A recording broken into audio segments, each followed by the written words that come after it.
శ్రీ శ్రీ శ్రీ అంబాత్రయ క్షేత్రం త్రిశక్తి పీఠం అని ఉంటుంది. Registration number 2-25 2/22 registration number.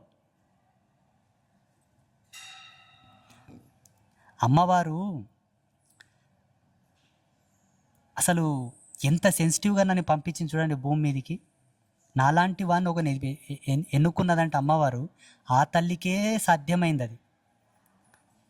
ఇప్పుడు ఒకవేళ సరే నేను వేరే ఒక పీఠంతోనో ఒక మఠంతోనో ఉపదేశం తీసుకొని సన్యాస పరంపరలో దీక్షాదండనం తీసుకొని ఉంటే వాళ్ళు చెప్పిన నియమాల కట్టుబడే ఉండాల్సి ఉంటుండే. వాళ్ళని అధిగమించి ఏం చేసే అధికారం నాకు లేకుంటుండే, అది పోరాదు కూడా. అందుకే నేనెట్లా ఈ జగతికి సర్వస్వతంత్రమైనటువంటి స్వతంత్ర తంత్రశక్తినో నువ్వు అలాగే ఉండరు నాన్న అని చెప్పి నన్ను తోలిచిందని నేను అనుకుంటున్నా అంతే. Now I'm legended, I'm supreme in society, free.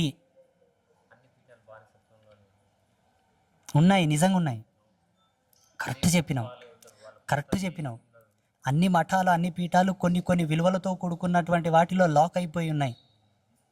నిజం, ఇది సత్యం. మనం అందరిని ఎదిరిస్తామంటే ధర్మం ప్రకారంగా, నువ్వు తప్పు చేస్తున్నావు అట్లా చేయ, నువ్వు ఇట్లా మంచివు కదా. వేరే మఠాలు పీఠాలు ఏం చేస్తాం, మనకెందుకు వచ్చిన గొడవలే, మనకుండే శిష్యులు మనకున్నారు, వాళ్ళు ఇచ్చేటటువంటి వాళ్ళు ఇస్తారు, నడిచే ఉత్సవాలు నడుస్తాయి, సంతోషం అని ఒక గౌరవప్రదమైనటువంటి ఆరోగ్యకరమైన వాతావరణంలో నడుస్తున్నవన్నీ. మనము సిక్కులో పడతామా, లొల్లిలో పడతామా, పంచాయతీలో పడతామా, మనకు బెదిరింపు ఫోన్లు వస్తావా, మనకి ఎవరన్నా ఇబ్బంది పెడతారా అన్న స్పృహ మనం కోల్పోయాం. ఎరుక ఉంది, మెచ్యూరిటీ ఉంది, అయినా స్పృహ కోల్పోయినాం మనం. ఏమిటికి? సరే పుట్టినాం చచ్చిపోతాం, 100 ఏళ్ళు బతికినా చచ్చిపోతాం. గొప్ప పీఠం అని మళ్ళా వాళ్ళకి ఇది, సారీ నారాయణ,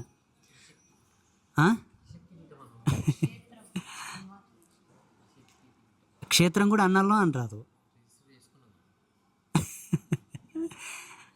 గొప్ప క్షేత్రం ఉందట. స్వామి పుట్టిన దినాలు ఏవో మందికి మంత్రాలు ఇచ్చిండు, దీక్షలు ఇచ్చిండు, గిట్లా ప్రదీపించటోళ్ళని శిష్యులుగా పెట్టుకొని ఇంత మంచో చెడో చెప్పిండు, చచ్చిపోయిండు అనకుండా సోషల్ మీడియా మాధ్యమంగా ఆదిత్య పరాశరి స్వామి అని పేరు కొడితే కొన్ని వీడియోలు అయితే వస్తాయి. ఏమిటిది? జాతి నెపం మీద, దేశీయ దృక్పథం మీద, హిందూ ధర్మం మీద, శాస్త్రం మీద ఏమేం మాట్లాడిండు, ఏం చెప్పిపోయిండు, భావితరాలకు ఏం చెప్పి చచ్చిపోయిండు. అదొక్క తృప్తి అయితే నాకు ఉందండి. ఇంక ఏం లేకుంటే అదొక్క తృప్తి అయితే నాకుంది. మొన్న ఒక ఊళ్ళో చెప్పొచ్చిన, ఏం చెప్పినా ఒకటే మాట చెప్పిన, చూడండి మీ మతాలు ఉన్నాయి, భారతదేశంలో హిందూ అనేది ఒక ధర్మం, జీవన ప్రయాణం. ఎక్కడికి ఆ ప్రయాణం? ముక్తి మోక్షం వైపు వెళ్ళేటటువంటి స్వచ్ఛమైన ప్రయాణం హిందూ ధర్మం. జీవన ప్రయాణం కాదండి, ముక్తి మోక్షం వైపు వెళ్ళేటటువంటి ప్రయాణమే హిందూ ధర్మం. పరమాత్మ నుంచి వచ్చినాము కాబట్టి మనం ఆత్మలం, పరమాణువు నుంచి అణువులు వచ్చాయి కాబట్టి పరమాత్మ నుంచి వేరుబడినటువంటి ఆత్మలం కాబట్టి మనది ఆత్మ కదా. ఈ ఆత్మ మళ్ళీ వెళ్ళి పరమాత్మలో విలీనం కావుటకు ఏర్పాటు చేసినటువంటి ధర్మమే హిందూ ధర్మం. ఈ భూప్రపంచంలో భూతలంలో కొట్టుకునే అంతర్పిశాచులు లాంటిది కాదు మన ధర్మం. బేతాళ శక్తులు కదా, తలకిందులో వేలాడేది కాదు మన ధర్మం. ఈ ఆత్మ అమృత సమానమై పరమాత్మలో కలవాలనడానికే ఈ ప్రయాణాలన్నీ ఏర్పాటు చేశారు మన వాళ్ళు. వేరే మతాల వాళ్ళకి నేనేం చెప్పినంటే, ఇంకుతో రాయబడ్డప్పుడు, పేపర్ మీద రాయబడ్డప్పుడే మీ మతాలు వచ్చాయి. మీ గ్రంథాలు ఒక్కటన్నా శిలల మీద రాసిన గ్రంథాలున్నాయా? పత్రాల మీద రాసిన గ్రంథాలున్నాయా? తామ్రపత్రాల మీద రాసిన గ్రంథాలున్నాయా? రజత పత్రంల మీద రాసిన గ్రంథాలున్నాయా? స్వర్ణపత్రం మీద రాసిన గ్రంథాలున్నాయా? మీ ఫిలాసఫీ అనేది ఇంకు పుట్టి పేపరు తయారు చేసినప్పుడు రాయబడ్డాయి మీ గ్రంథాలన్నీ. హిబ్రూ భాషలో రాశారు కొన్ని. మనవి మొన్న రీసెంట్గా ఒక 6 నెలల కింద థాయిలాండ్లో ఒక శిలాశాసనం బయటపడింది. దేవనాగరి లిపిలో రాయబడిందట. ఆ శిలను డీకోడ్ చేస్తే తక్కువలో తక్కువ వాళ్ళు రఫ్గా చెప్పారండి 5000 years ఎబో ఎప్పుడో. అటువంటి శిలాశాసనాలు ఎన్నో ఉన్నాయి. రాళ్ళ మీద చెక్కిన ఘనత మాది, పేపర్ మీద రాసిన ఘనత కాదు. సైన్స్ ఉంది, పర్ఫెక్ట్ ఆర్కిటెక్చరల్ సైన్స్. మొన్న ఒక వేదిక మీద చెప్పొచ్చాను, అది విన్నాడు ఒక ఆయన, ఒక మత పెద్ద ఆయన ఫోన్ చేశాడు. లేదండి మా దాంట్లో కూడా ఇవి ఉన్నాయని. ఆర్కియలాజికల్ సర్వే ఆఫ్ ఇండియా వాళ్ళ ఒక మ్యాగజైన్ ఉంది, గూగుల్లో కొట్టి చూస్తే దాంట్లో కనబడాలి కదా. లేదు, ప్రపంచవ్యాప్తంగా నువ్వు గూగుల్ అడిగిన ఎక్కడా లేదు. ఎవరు చెప్తారమ్మా? మేము చెప్పాం. ఎందుకు చెప్పామంటే ఇప్పుడున్న యువత పిల్లలు ఈ ప్రపంచంలో బ్రతుకుతున్నారు అందరూ. దీంట్లో వాళ్ళు చూస్తారు, అరే వాస్తవం కదా, పరాశరి స్వామి చెప్పింది వాస్తవమే. మా దాంట్లో బ్రహ్మంగారు కాలజ్ఞానం రాశారు, తాళపత్రాల మీద రాశారు. అబ్బా, మా దాంట్లో చోళరాజులు తామ్రపత్రాల మీద శాసనాలు రాశారు. మా దాంట్లో విజయనగర సామ్రాజ్యపు రాజులు వెండి రేకుల మీద శాసనాలు రాశారు. అబ్బా, వాస్తవమే కదా, మాది కదా గొప్పది అనే ఒక అభిమానం అయితే వస్తుంది కదండి. అటువంటి జ్ఞానాన్ని ఇవ్వడానికే నేను ఇష్టపడతా. నాది గొప్పదని నేను ఎప్పుడు చెప్పాను. నేను చెప్తే కూడా ఎంత గొప్పగా అవుతుంది చెప్పండి. వాళ్ళు వచ్చి స్వయంగా ఫీల్ అయ్యి చూస్తారు. స్వామి చెప్తుండే 7 జీవనదుల కోనేరు ఉందంట, ఈడ ఉందిరో, కరెక్టే. రుద్రశూలం అని ఉండే, ఈడ ఉంది వాస్తవం. ముగ్గురమ్మలని 3 తలకాయలు ఉండే, వాస్తవం.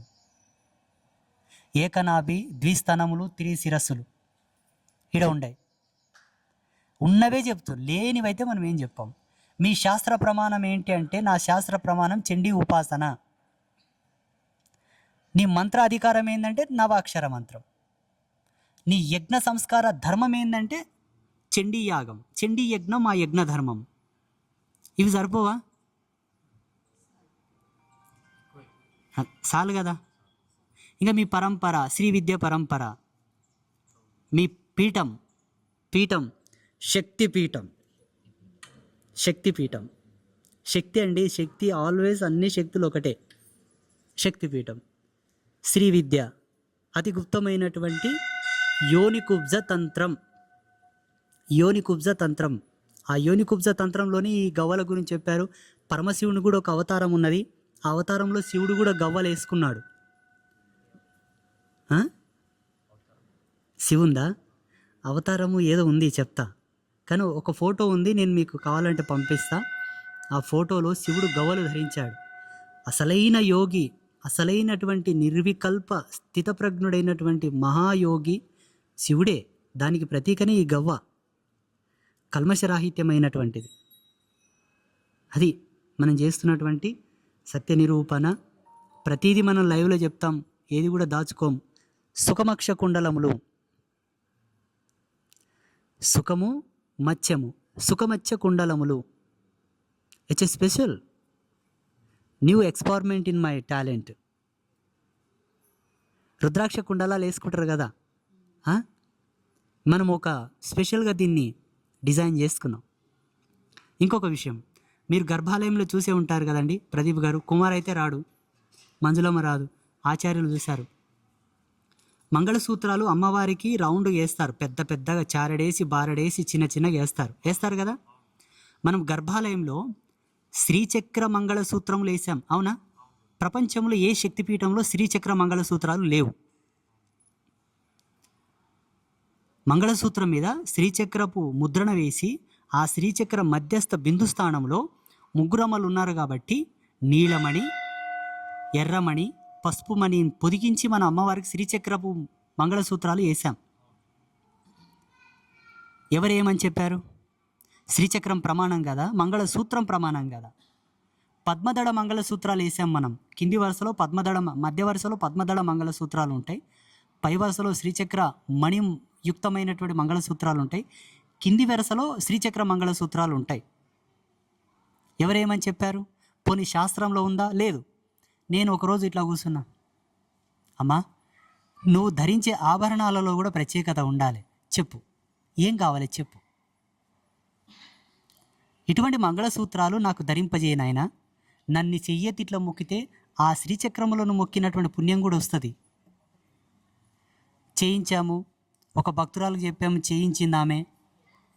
వాటిని ఆచార్యులతో పూజ చేసి బంగారు కుండే దోషం పోగొట్టి శుద్ధి చేయించి అమ్మవారికి ధారణ చేశాం.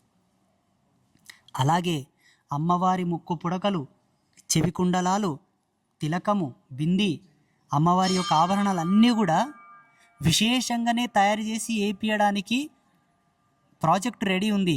పైసలు లేవు. ఉన్న వాస్తవం చెప్తున్నా. అమ్మ ఎట్లెట్లా అవకాశం, ఎవరికి ఏ పుణ్యాత్మునికి ఆ పుణ్యం ఉందో ఆ పుణ్యాత్ములు ఇస్తే అవి చేయించి అమ్మకు తొడిగేస్తాం. ఆ తల్లి ధరించగా నీ జీవితం ఎంత గొప్పగా ఉంటుందో ఒకసారి ఆలోచన చేయండి. మొన్న ఒక భక్తురాలు వచ్చి కొంత బంగారు ఇచ్చింది. అవి అమ్మవారికి 6 చేపలు ఉంటాయి. మధ్యలో 2, ఇక్కడ 2, కింద 2. ఆ చేపలు పెట్టడానికి కూడా ఒక ఆంతర్యం ఉన్నది. అవెల్ల చెప్తే కాపీ కొడతారు బయట. అదొక భయం పట్టుకున్నది. కొట్టుకోనుకోక పాపం తప్పులేదు. కాకపోయినా వాళ్ళకు శాస్త్రీయత తెలియక ఏదో పెడతారు, దానివల్ల ఇబ్బందులు వస్తాయి. మనకేమో పర్ఫెక్ట్ ఆఫ్ దాని మీద ఇది ఉంది. మనకు ప్రతిదానికి ఒక అర్థాన్ని, పరమార్థాన్ని, ధర్మాన్ని కలిపి పెడతాం. మనం దేవిని మెప్పిస్తాం, ఒప్పిస్తాం, పరవశింపజేస్తాం. వాళ్ళకి అది తెలియదు. ఏదో పరాశ్రీ స్వామి తెచ్చింది కదా అని తెచ్చి పెడతారు. అది తప్పు. మెడికల్లా 100 గోళీలు అమ్ముతారు. అన్ని గోళీలు తెచ్చి చేసుకుంటామా? చచ్చిపోతాం.